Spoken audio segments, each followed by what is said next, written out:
Hi guys, thanks so much for tuning in. In today's video, we'll be learning how to choose which readers notifications are sent to. Let's get started. On your site's dashboard, go to Blog on the left and click on the More Actions button on the top right. Below, select Blog Settings and under Manage Your Notifications and Emails, click Manage.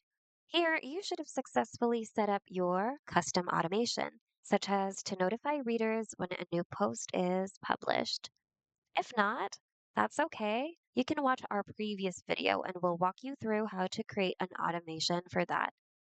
Anyway, once your automation is ready or once it's already active and showing right over here, click the three dot button next to it and click on Edit.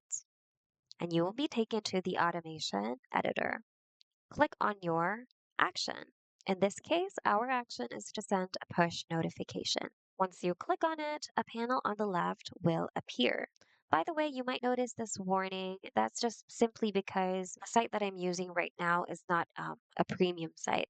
And in order for this automation to successfully run, these requirements must be met, which requires you to upgrade to a premium plan. Anyway, since it's for demonstration purposes, we are going to move forward. So here on the left panel is where you can configure your action settings according to your preferences, such as selecting your recipient type. You have two options, so for your site collaborators or your contacts. You also have the recipients field where you can add specific recipients. So you can select your contact segments, contact labels, contacts, or blog followers. You can also select a language that corresponds to it.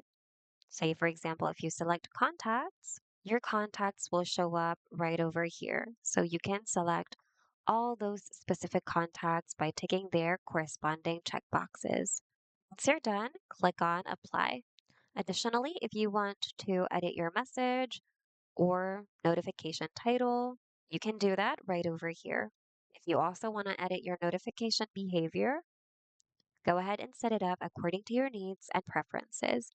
Once you're done, review all of your changes to ensure that there are no mistakes.